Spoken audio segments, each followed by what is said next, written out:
This is the most prestigious workshop in Sydney with some of the most high-end, exotic, custom cars you'll ever see in any one space. Plus, there's only one way a Golf R stops, and that's not well, so we're taking a look at our bosses.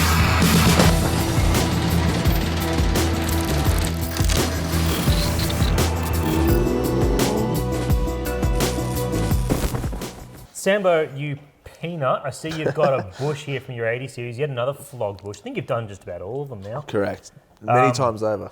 And I'm not going to believe a word you say if you tell me you removed that bush. No, absolutely. Well, you know me. These hands are not made to get dirty. So it was more just, to brag. I went and took my car down to Heasmans because they just can't get enough of it and show them the abomination that is, well, this.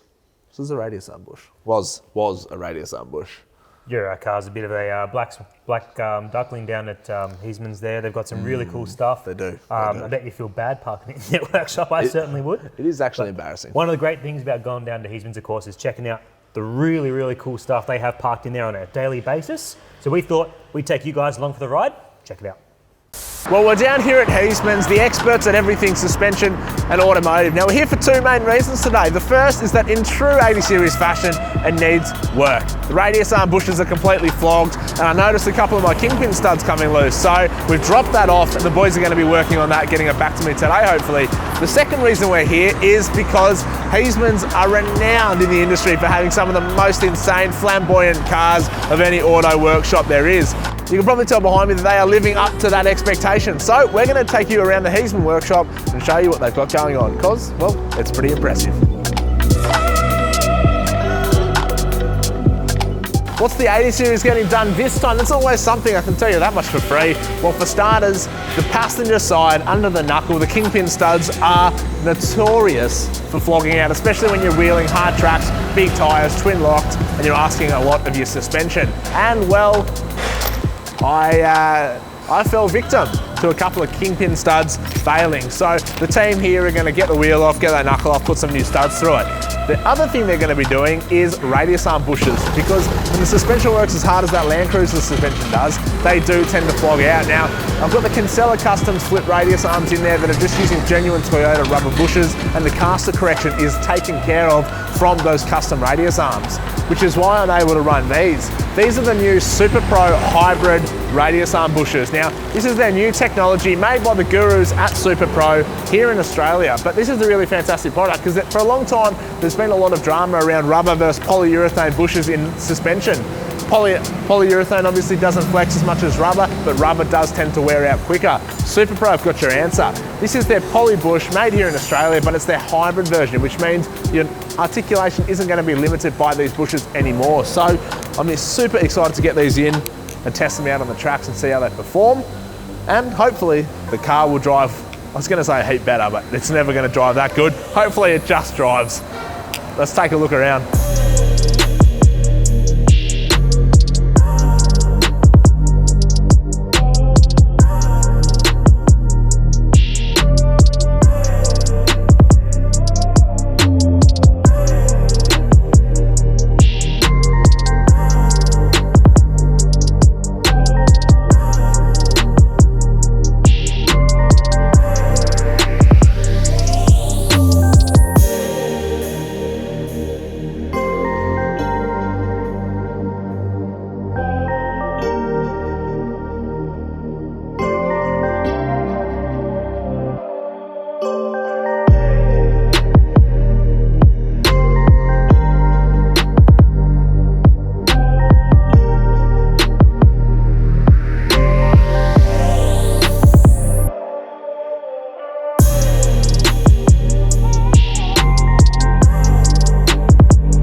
Well, I'll tell you what, Heasmans have aligned the car and it actually drives again, which is nice.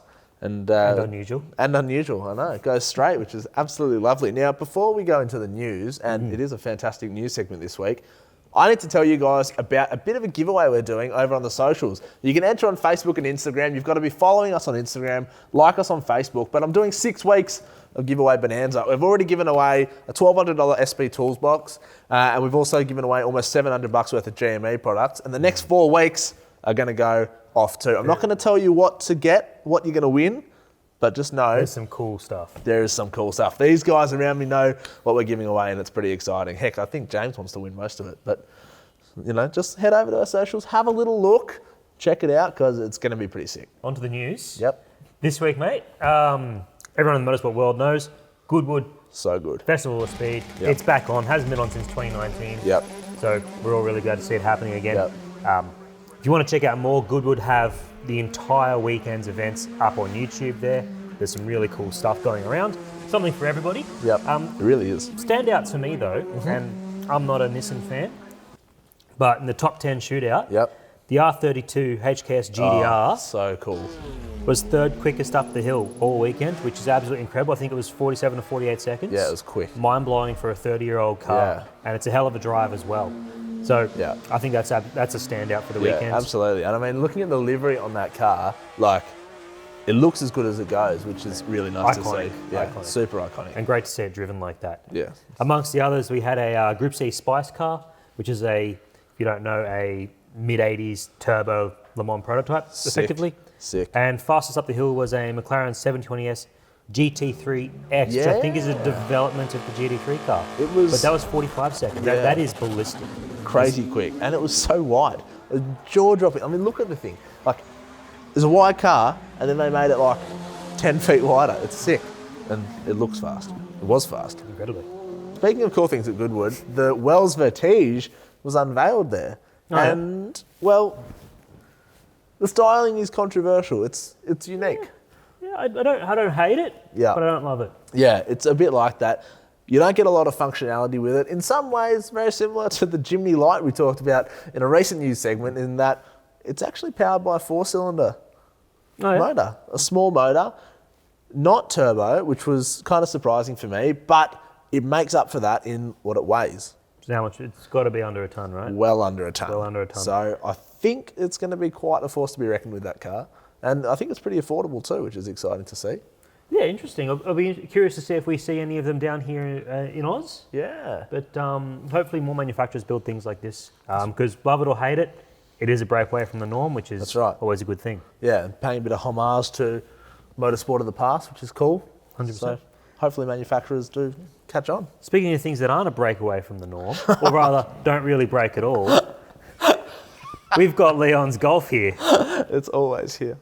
And any of you guys out there with Mark 7 Golf R's will know that the things just don't like to pull up No, on a track. They just leave a lot to be desired. Yeah. We've done work on the Golf before in Yep. regards to its brakes, but we take another step again and we enhance it that little bit more. Yeah. Now, we haven't had it out on track yet to test these out, but I reckon Yep. we've got the brakes sorted on this. Yeah, we're running out of things to do to the brakes. We've got bigger discs, we've got the big calipers. Good pads, good fluid. Yep. We've done just about everything. We've got ducting to them. Yep. Honestly, I think the big downfall with the Golf personally is the weight. I was going to say, They are heavy. very. And it's Leon's daily drive. Mm-hmm. But if it wasn't, I think really the solution to this car is to get rid of all that lard Yep. and try and get it as light as possible. That would solve Yeah, it. put it But on a diet. we have another sticky beak at our brakes and take that next step. Yep. Have a look. G'day, here we are again with the Golf. We're getting it back in action. It's had some track time. You've seen it out there. It barbecues brakes. It's pretty much destroyed everything we've thrown at it in terms of brake. It's the Achilles heel of this car. From day dot, as any Golf owner will know, the struggle with these is due to the weight, due to the small brakes for the car at that weight, they don't get rid of the heat. Yep. They keep all the heat in, and that's a massive, massive problem. So, solution? Racing line discs. So the racing line disc on the surface looks much like another OE replacement, but one crucial difference between this and your standard Volkswagen disc is the air gap here. The standard OE rotor tends to have a thicker wall, which they do for longevity, makes it a bit thicker, less prone to warp or high spots and low spots in the friction material on the surface. With something like this though, a big air gap means it gets rid of the heat in the discs quickly and efficiently. and traps less of it in there. So while this is the same diameter, same thickness as our rotor that we have now, it's going to be much more effective at removing that heat. All right, something that viewers may be thinking, hey, that's a one piece versus you've got a two piece. Aren't two piece better? Thoughts? Yeah, again, it's one of those things, there's pros and cons to both. One big thing with two-piece rotors is because the hats are usually aluminium or aluminium alloy, they are usually a lower weight. Yep. In my personal opinion, on a car like this, the benefit that you get from that... it weighs 1,600 kilos, let's be real. Yeah, look, it's pretty negligible, I think, at this level. Certainly, if we were chasing every 10th of a second, you do that sort of thing. Another benefit, of course, is the fact that you can just change the discs and move them onto your hats. Again, if we were doing track days every second day in this thing, we were going through discs like nothing else, we'd probably look into that because it's just going to keep the cost of running the car down in the long run. However, a single piece rotor like this, perfectly adequate for this car. Again, I think the benefits we have from the racing line design far outweigh anything we get from having a two-piece. And as you'll notice, this constant radius here is made that way for strength. So if this was a 90-degree sharp edge, usually you'd see fractures or anything like that along the fulcrum of that. They've made it all out of this smooth radius like that. It's a little bit stronger. And you can look here from the color, I'm guessing this is a super high carbon steel. Yeah, these are a high carbon disc, which, as you know, fantastic for heat transfer. These will cop an absolute pounding. So if any of you guys saw the AMG video, I'm probably not gonna get my hands dirty today, and James is gonna do the actual work. All right. Like that then, I'll just get into it. Now you will have noticed that we haven't changed the Padgett pads along with the brand new Racing Line discs.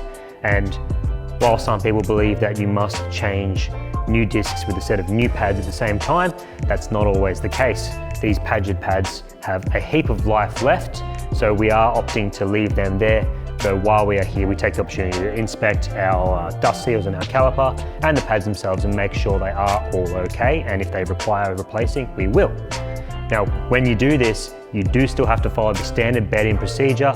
This being a track-focused pad, we do have to get them up to a very high operating temperature and promote a certain level of material transfer between the disc and the pad and ensure they're bedded in correctly so they can continue to function correctly. Cool, so just like that, we have new discs. Good job, James. Final thoughts? Mate, like we said before, the Racing Line discs are going to get rid of those bucket loads of heat that you put into this thing lap after lap much more efficiently, meaning you can stay out for longer, go harder for the full track day session, and get the most out of your entry fee and your car. Excellent. So it's down to me now. No excuses, no bad brakes. It's up to me. Have to send it down to turn 2. Let's see what we got. Let's do it. Do less, faster. Well, if those rotors don't make a difference, we're just running out of ideas for that car. We're just going to have to, we'll just park it up and replace it with a Porsche Cup car, maybe, something like that. No one would do something that silly. No one would be that dumb. No one. Well, it's a short and sweet episode this week, just like you, my friend. But there's a couple of things you guys need to do. The first is obviously subscribe to YouTube so you don't miss our epic episodes. And the other is a reminder of those giveaways, Facebook and Instagram. You can win really cool stuff. There's a new one going on every week for the next month. You got to be in it to win it. I'm particularly excited about the next one. Yeah, the next one cool is stuff. going to be very nice. If Keep you're a an car eye out. enthusiast, doesn't matter if you're four-wheel drive or not, this is for everyone. But until next week, see you guys. Catch you.